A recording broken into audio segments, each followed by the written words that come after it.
सनातन का अपमान नहीं सहेगा हिंदुस्तान। विपक्षी दलों के बिगड़े बोल, जनता ने खोल दी सपा कांग्रेस की पोल।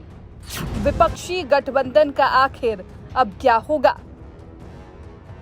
जब विपक्ष सनातन पर तनातनी कर रहा था, बदजुबानी कर रहा था, तब बीजेपी उसकी हर एक हरकत पर नजर पैनी रखे हुए थी और हर एक बयान को तान रही थी।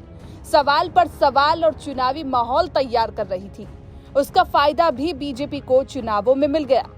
विधानसभा चुनावों में बीजेपी का सनातन प्रेम उसके लिए राजनीतिक तौर पर फायदेमंद रहा। क्या विपक्ष के नेताओं की सनातन पर अनाप शनाप बयानबाजी विपक्ष की तमाम रणनीति पर भारी पड़ गई? ऊपर से बीजेपी के हिंदुत्व के खुले एजेंडे ने रही सही कसर भी पूरी कर दी, वरना जिस छत्तीसगढ़ में कांग्रेस सरकार रिपीट होने का अनुमान हर एग्जिट पोल में निकला, वहां भी कांग्रेस की करारी हार होने की वजह आखिर क्या है? यूं तो समझने बैठेंगे तो तमाम कारण सामने आएंगे, लेकिन हार बड़ी वजह सनातन के खिलाफ बयानबाजी रही। ये बात खुद विपक्षी गठबंधन के नेता उदयनिधि स्टालिन ने दबी जुबान कबूल कर लिया। उदयनिधि के मुताबिक उनके बयान को राष्ट्रीय चर्चा का विषय बना दिया गया। पीएम ने चुनावी भाषण में उसके भाषण का जिक्र किया। पीएम ने ऐसी बातें कहने का आरोप लगाया जो मैंने कही तक नहीं थी। हालांकि उदयनिधि ने अपने पुराने बयान पर माफी मांगने से इनकार तक कर दिया।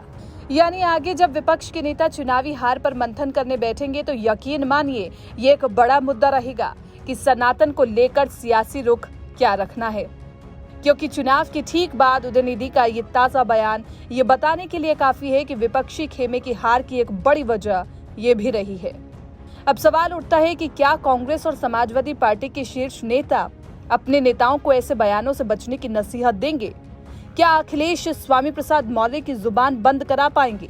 यूपी में इसकी उम्मीद कम दिखती है, क्योंकि मध्य प्रदेश में 50 सीटों पर जमानत जब्त करा चुके को अभी भी बीजेपी से मुकाबले का सबसे बड़ा हथियार रोजगार और तमाम दूसरे मुद्दे ही दिखाई दे रहे हैं।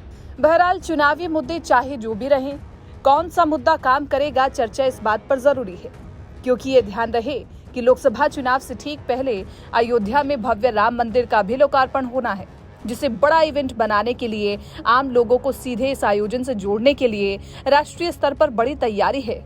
जाहिर है ये आयोजन न केवल 500 सालों के संघर्ष की जीत का गवाह बनेगा, बल्कि इसके जरिए पूरे देश में राम मंदिर निर्माण का श्रेय बीजेपी को देने की कोशिश होगी।